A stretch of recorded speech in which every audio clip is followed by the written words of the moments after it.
Are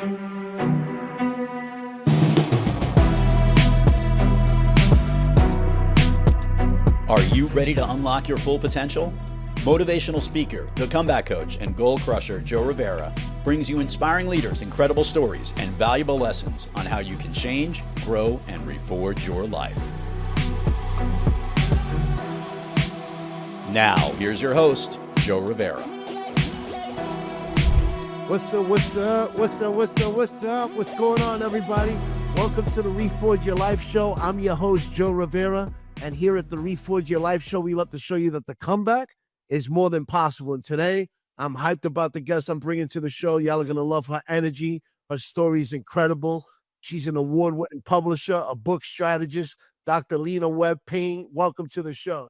Thank you. Thank you so much for having me, Joe. Yeah, I knew that. I couldn't wait to get this episode going, girl, because I mean, your story is incredible. There's no way that I'm qualified to tell it the way you can. So please share with the audience your story, your strength and hope. No, thanks.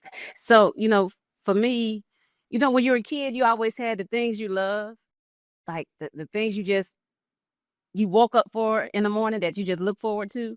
So for me, those two things were words and art. Like I was that kid that was always drawing in the corner, writing and doodling. I mean, I love words and art so much that I would become a graphic designer by trade, a digital artist, a therapeutic art coach. But in my passion for words and art, I would later on, decide to join the military and be all I can be. And about almost 20 years into my service, I developed the gift of cancer, leukemia. So if you can imagine not just having that traumatic experience come and shift my life, it wasn't just like things around me were dark. The thing that I love to do, which was being creative and sharing my gifts and talents through words and art, it was taken from me. And I was declared legally blind for a period of 4 years. 4 years, not knowing if I was going to ever be able to resume doing the things I love to do, not knowing if I was going to be able to beat this thing, right? But as God would have it, I would get my eyesight back. I would be able to continue to be able to be creative. But it was so odd how it happened. There was a day after they had finished testing and prodding on my eyes, they got it to where I could see like a mustard seed of light. And a lot of us have heard the story about the mustard seed. But with that mustard seed of light, I would use what I could see and try and retrain and focus my eyes. And there was a day a hospital nurse walks in my room. She's like, "Can I get you some water? Can I get you a book? Can I get you a coloring book?" And I'm like, "Well, let me get the water and let me get the coloring book." So it was something about the creativity of the coloring book that kind of gave me a little hope. Not being able to see it fully, it just gave me hope. But that coloring book that I had Barney, it had Big Bird, it had ABCs, it had 1, 2, 3s, it had all the things my little 2-year-old grandson would love to have access to. But after some time and after I healed up some, I realized that if I had a problem finding books that looked like me and that represented me, my clients would have the same problem. So that's how my business was birthed, out of a need for myself. But then it was also realizing that I wasn't using the gifts and the talents that God had gave me. I was serving the man's army, doing that, being all I can be, but I wasn't doing what he had really called me to do, which was to use my creativity to help other people. So it was at that moment that I realized that I wasn't using my gifts and talents and that my calling was to help other people using my gifts and talents. And so I chose to use it making books. So, and we do it a little differently. So, yeah. Yeah, we're going to get into how y'all do it a little differently too when you. Yeah. But I mean, man, there's a lot to unpack there. So you get diagnosed with cancer and you also find out that you're legally blind. Yeah. What's going through your mind when this happens in that moment? Originally, it was a lot of denial, right? So when they first called me, and transparency, when they first told me that I had the cancer, I was like, "Listen, those are not my test results. That's somebody else's. You got it twisted. Try again." And then after 2 other doctors confirmed it, I was just like in denial. I went to, just it's not me. I'm the shero, right? I'm not. This can't be me. Yeah, that must be mistaken. And even in that moment of going through the treatment, my treatment was all inpatient, and I was literally walking around the 11th floor of the Carmanas Cancer Institute in Detroit, walking around trying to walk 2 miles, because I was still in the military. So my thought was, let me stay in shape, because when I get out of here, I got to go back to being all I can be. That's what my mindset set was, until the day when I woke up and I couldn't see. I woke up screaming for the nurse because I couldn't see. And for me, I knew that what it was, later on, looking back on it, was God saying, listen, I tried to slow you down and get you to listen to me with the cancer, but you so hard-headed, you wanted to still, you still trying to walk around here and be all you can be. Let me show you, let me show you something, right? And so I think that was his way. I know it was his way of getting my attention, because if not, I would probably still be, trying to be all I can be in serving. So yeah, but it was a scary time. I didn't know what life was going to look like for me. I didn't know if just with the cancer by itself, that was scary. But then to wake up and not be able to see, that was a whole nother type of darkness. Yeah, I'm sure. And I want you to paint that picture for the audience of what that darkness was. Like, what was the story that you were telling yourself in those moments? Because I believe that story that we tell ourselves is what we live in that moment, right? So before you overcame all that, what was the story you were telling yourself in that moment when it was going on? When it was with the eyesight being lost, I just kept telling myself that this can't be it, right? Like, this can't be how it's going to end. This can't be what my life is going to be like. I just kept trying to get through the moment. So it wasn't even like day by day. It was like moment by moment. And for me, at the time, I was taking care of my dad, and my dad was dying of cancer himself. And I was raising 2 little girls, my daughter and my niece. And I had told my dad I had what was going away on a military assignment. So that's what I told him. And the kids were run between the 2 floors. And so eventually I had to tell him I was in the same hospital he was. So for me, the thing that kept me going was the kids. Yeah. That was the thing that kept me going, was the kids. I was single. My mother stayed out of state. My dad was in the same hospital I was at most of the time. And so the kids would go between the 2 floors, visiting me to visit him, visiting me to visit him. And when originally I got diagnosed, I refused to go in for treatment because of him. And I told the nurse that I had no one to help me, with my kids, and I couldn't go in there for treatment. I was taking care of my dad, so we was gonna have to figure something else out. And she said, "Well, Lena, there's no treatment for leukemia outside of inpatient. You have to come into the hospital." So I refused and refused, and she eventually told me, "If you don't come into the hospital for the treatment, you won't be there for your kids, or you won't be there for your dad either." So eventually I would check myself in. She was like, she had me bring the kids with me to the hospital. And so, the little chairs that's like recliners that fold out to a bed. So they rolled 2 of those into my room so the kids could stay with me. And that's how I made it through it. And I think having the kids around me made me just that much, and be able to endure it. Because I didn't want them to see me, sick or not feeling well, or, you had to put on the front like you the shero that they know you to be. So that's what helped me through it.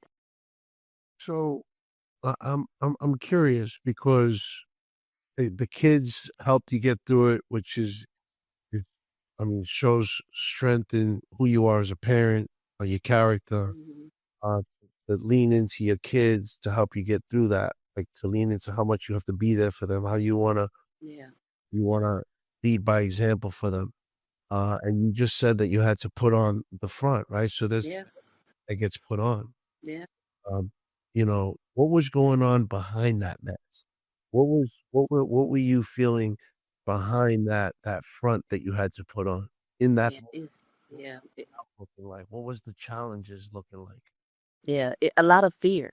A lot of fear. A lot of not knowing what life was going to look like. Not knowing if I was going to even be there, not knowing if I was going to leave Earth before my father was. They had gave him, he was on hospice, so they had gave him some time, but he had surpassed that. But just not knowing, like, it's just a lot of unknown, but it was so scary, just scary. It was scary. A lot of questioning, like I was questioning, life choices. Like, did I spend the last 20 years in the Army? Should I have done something differently? You just question all the things that you had chose in your life. So it's like, people say life flashes before their eyes. It was all that, like every day, questioning all the decisions. And it also must have been challenging too to be fighting for, your eyesight, your life. Yeah. And also to have your father on the other end fighting for his life. And in that moment, you feel that there's not much you could do because you're fighting. What was that? A lot of it, I think, taking care of him or trying to realize, make sure he had the things he needs. It was kind of a distraction at those moments, because I could, call and make sure go make sure Grandpa has a sandwich, because I know what he liked to eat. So they would go down to the cafeteria and get the stuff he needed. And then sometimes that just gave me a minute too to not think about myself. I was always thinking about everybody else. Yeah. What did that? I mean, what was the downside to always thinking about everybody else in those moments? One of the biggest things was realizing in that moment when I had to make that decision to bring the kids with me, like how small my circle was. The people that you thought were your friends, they weren't showing up at the hospital, right? They weren't showing up to get your kids. I had one lady, a church mother, who would come and pick up the kids every day and make sure they had something to eat. She would stay with them sometimes. They would stay with her. But because of her age, it was like a lot for her to keep two teenage kids, two teenage girls at that, right?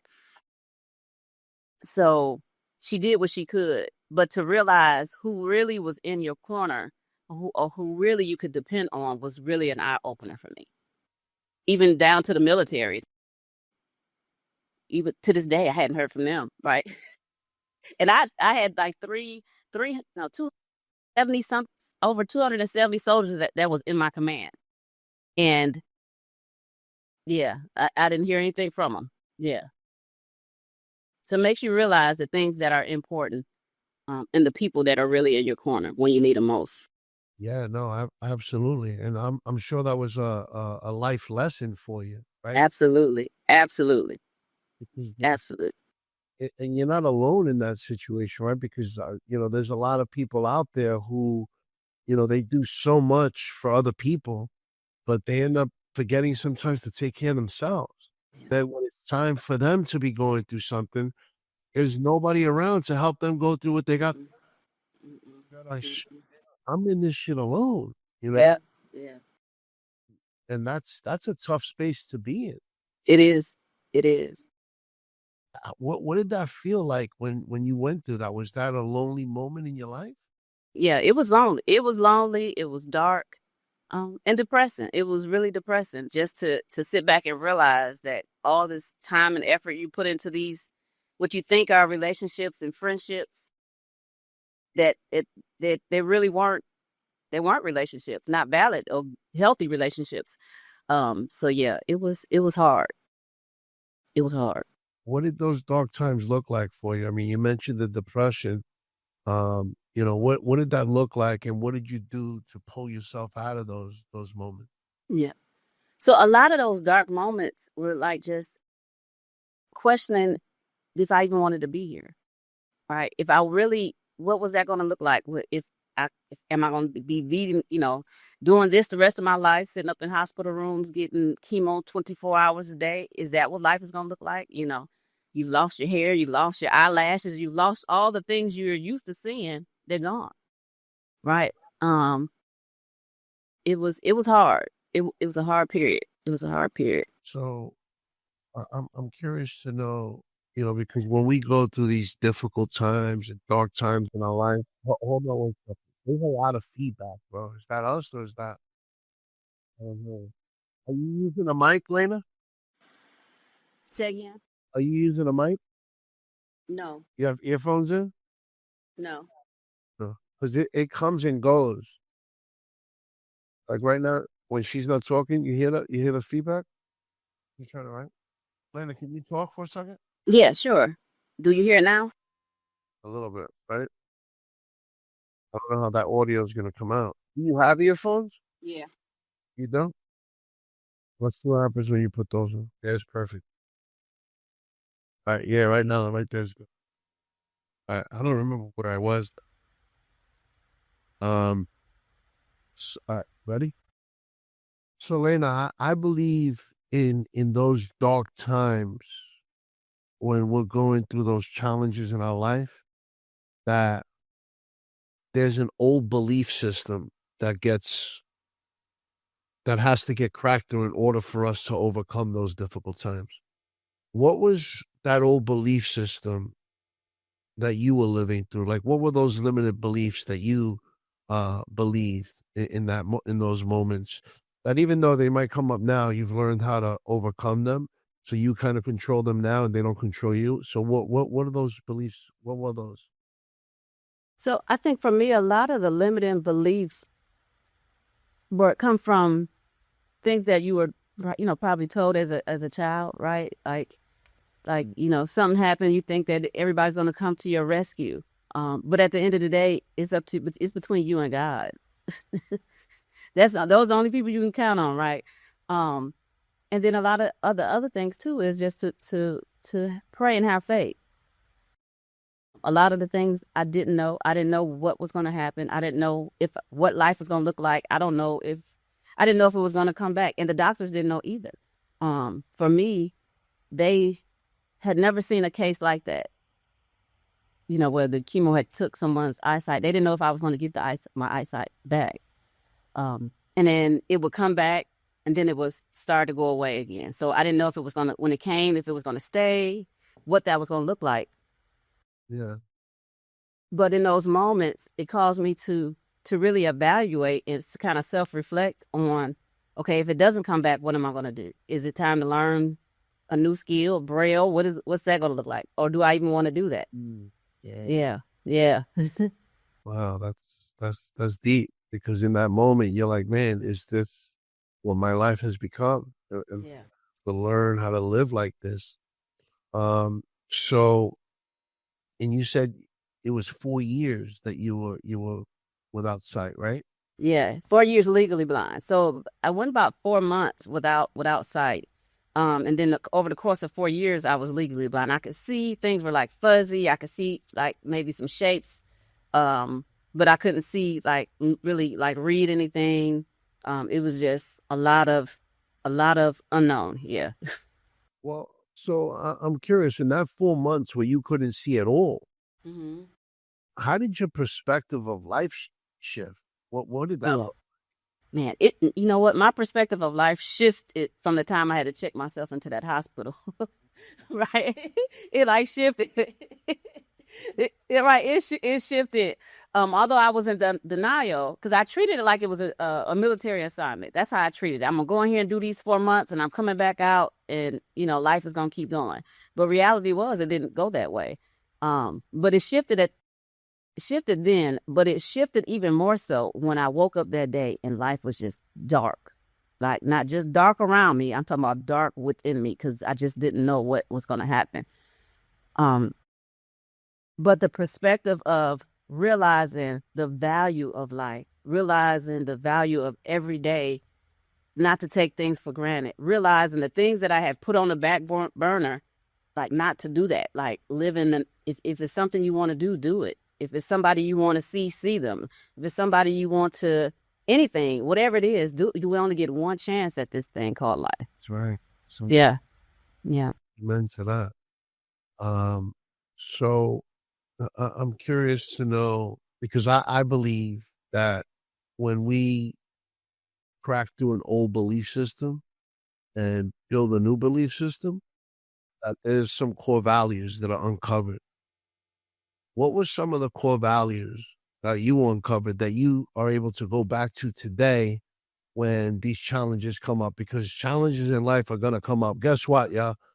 this ride to success. It's not a straight line to success. There's going to be bumps in the road. Shit's going to get fucked up. And you got to be able to navigate through those bumps in the road. And the way you're able to navigate through those bumps in the road is by leaning into your core values. Yeah. So what are some of the core values that you lean into now to overcome those, challenges when they do a lot? Yeah.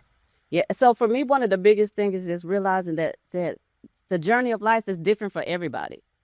Right. And my road is totally different from yours, and it's okay. Right. And we may get to some roads that cross together. But you can do what you got to do, and I want to do what I got to do. But just because we take different routes doesn't mean that either one of us is wrong, right? So when I come against challenges, now I just look for a different road. I love that. Yeah. I love the fact, you face, rather than running away from the challenge, you face the challenge and look for a different road to overcome it. Yeah. I heard you mention God quite a few times in this conversation, and I'm big on spirituality.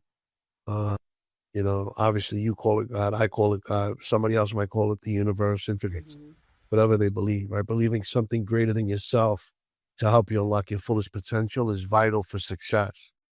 But when you were going through the moments of being blind, leukemia, was there any moment that faith wavered? Yes.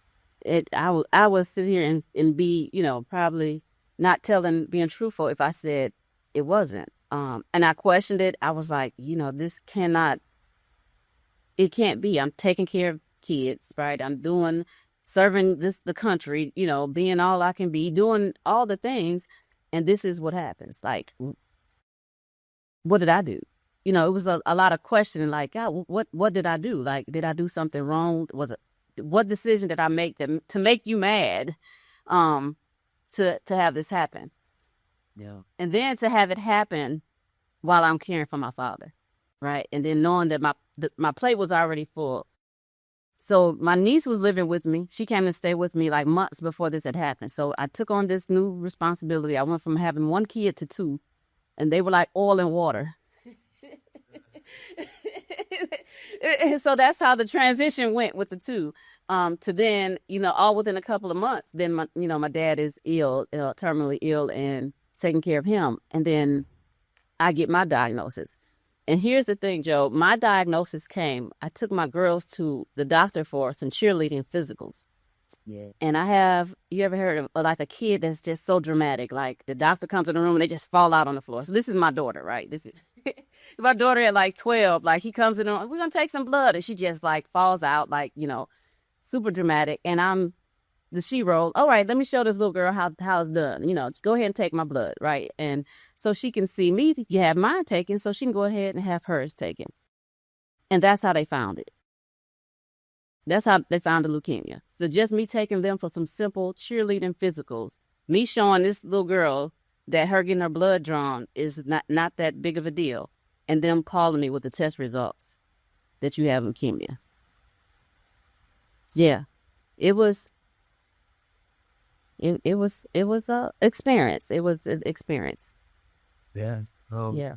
It sounds like an experience, and it sounds like, something that it's no wonder, your faith was tested in that moment, right? Yeah. All right. It's life altering. But it's incredible how, like, and the minute we question our faith, it's like, there's a bigger reason to believe in it on the other side, right? Because that's the other side of that challenge comes, and that's where faith lives, right? Yes. And where it lives, where it's created, and where it lives, right? Because those moments of doubt and being unsure, it's like, man, God is just like, you know what? Just I got my hand out. Reach out. It's here. I'm not the Dutch error, Yeah. What was this about? Yeah, I mean, what and what was it like building that relationship? Because I believe there's a difference with religion and spirituality, right? I believe that building that relationship with the higher source is vital for success, and not worrying about like the rules and the political side, right, of religion, right? It's more about that spiritual side of building a relationship to a God of your understanding, and knowing that God got you. So what was it like building that relationship with God from that moment when you had to open challenges? How important was that towards your turnaround? Yeah. Oh man, that was like so extremely important for me. One, it took me realizing that it was all in his plan, right? For me, I have been stationed all over the world. What is the chances of me being stationed at home in Detroit when it happened? Like, whoever gets stationed in Detroit, you never really hear anybody get stationed in Detroit, right? It doesn't happen, right? So for me, got stationed at home. I could have been stationed anywhere. It could have happened to me when I was in Texas, in Virginia, in Korea, in Alaska. It could have happened to me when I was, anywhere. But it happened when I was stationed at home in Detroit. Like, so originally when I got the orders to go to Detroit, I was like, okay. And then the things started happening with my niece and my dad. I said, okay, God has me here to do these things. That was the assignment. You come here to do those things. And that's what I thought. But he had it set up that way for a reason. It wasn't for them. It was for me. It was it was for me. And I'm thinking, oh, you just coming to help save the family. No, it had nothing to do with them. It was all for you. So yeah, just looking back on that, it just made me realize that even though in those moments when the things seem like the darkest, he's still there with me, right? And our relationship is so that I tell people, I don't know how you and your higher power to talk and communicate, but the way he talks to me, it'd be like, Lena, you need to sit down. Like you doing too much. You up there walking around, still trying to do 2 miles, like like you going back to the Army tomorrow. But I need you to sit down. I need you to slow down. I need you to do these things. But yeah, it's definitely changed my perspective on my relationship with him. It's changed my walk. It changed just my outlook on things, just on everything, period, right?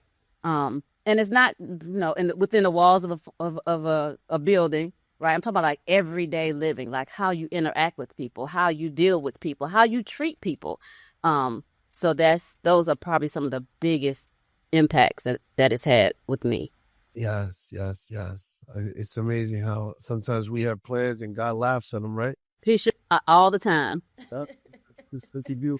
They say, "Good, we'll give you nothing you can't handle." I'm like, damn, why do you trust me so much, bro? Right.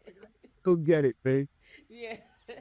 It is so important to, like you said, to have that relationship where you're bringing him into your everyday challenges, your everyday life. I mean, man, thank God for Bluetooth, because there's times I'm in my car and people probably think I'm talking to myself because I'm just having conversations. You know what I mean? It's incredible. Right. So Lena, I'd love for you to tell the audience where they can find you and what you got going on now. Yeah. So listen, you can find me on all social media platforms, and at Blue Impressions Publishing, and that's Blue without the E. And I would just love to follow up and connect with the listeners.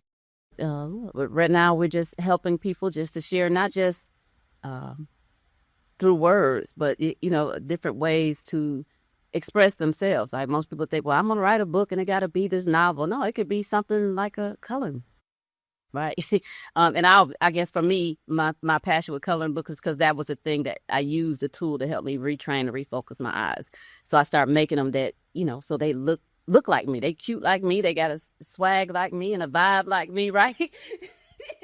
And I tell people if my coloring books could talk, they would even sound like me. So that's the type of where we're at, and just being creative and being able to be a vessel and help other people, in a different way. So yeah, I love that. And just out of curiosity, because you just brought that up, how was it that the coloring books helped you, train to get your eyes stronger and get your, the coordination going? Yeah, so the coloring books, well, coloring is like very therapeutic, right? But for me, originally, it was just like a challenge. Like at first, if I could see the lines, that was the first thing. Let me just be able to see the lines on the page. And then learning how to just be able to see enough of the lines to stay in the lines. It was just every day challenging my eyes a little bit more using Barney. And so later on, I was like, why am I still walking around with Barney books? And God would be like, listen, girl, like he talked to me, girl, I've given you the gifts and I've given you the talents. Now create your own. And then after that, then he was like, okay, well, that was cute. Now go ahead and help other people. And so that's what we do. Yeah. Yeah. So here's a couple of questions that I ask all my guests. When you hear the word purpose, what does that mean to you? So for me, purpose, when I hear the word purpose, it's that thing that gets me up in the morning. That thing, like the thing everybody calls you for. That thing that when somebody says, yeah, yeah, that thing that you're known for. That thing that you know drives you every day. That's what I call purpose. Yeah. That's right. That's right. That thing that lights your soul on fire. That's right. Yeah. And when you hear the word reforge, what comes to mind? Reforge, like overcoming, maybe a shift, a change. Yes. Right. So there's somebody out there right now who's looking to reforge their life. And they don't have the tools, they don't have the know-hows, the whereabouts. What's one piece of advice you could give that person so they can reforge their life? Yeah, so that person that's looking to reforge their life or maybe an area of their life, I would say find someone who's done it, right? Find someone who's been there. It may not be the same situation. It may not be of the exact same as yours, but we're here to share our experience and learn from each other. And that's why we're here on the platforms like this, right? So we can learn and glean from resourceful, useful information. So I would say look for that. Look for someone who's been there or someplace similar to what you're going through. And find that support. It's so important. Yes. And because when you go and find someone who's done something you're looking to do, they've been through the challenges, the Cup Coach challenges, birds and mainly. Yeah. You're afraid to ask for help. Yeah. So, Lena, what's one thing that the audience doesn't know about you that you enjoy doing for fun? So the one thing I love to do for fun is I love jet skis. I cannot swim a lick. I know how to do drown proofing. The Army taught me how to keep from drowning, but I love some jet skis. So I love to go to the beach and get on some jet skis and just go out in the ocean. Love it. Oh man, love that. You know, I love jet skis too, and I feel like there's something about being all the way out there in the water that's just peace. And It is. it's just that, oh man, it's like a sanctuary for me when I'm on a jet ski. Yeah, I love the easy stuff. And listen, Lena, thank you so much for coming through. I knew you were bringing knowledge, and you did that and more, and I really appreciate you. And I'm grateful that we were able to share this platform together. Thank you so much for having me, Joe. And let me know if you ever need me. Yeah, same here, girl. Same here. And for everybody out there checking it out on whether you're watching it, listening to it, I really appreciate y'all coming through. And don't forget, LFSS. Like, follow, subscribe, and most importantly, share the episode, because there's somebody out there right now that's looking to reforge their life, and they don't have the know-abouts, the wheres, tools, and this could help them save their business, their life, their marriage, their health, their finances, whatever it is. So don't forget, share the episode, y'all. Stay productive, stay purposeful, and stay blessed. You've been listening to Reforge Your Life with your host, Joe Rivera. Make sure to subscribe wherever you get your podcasts.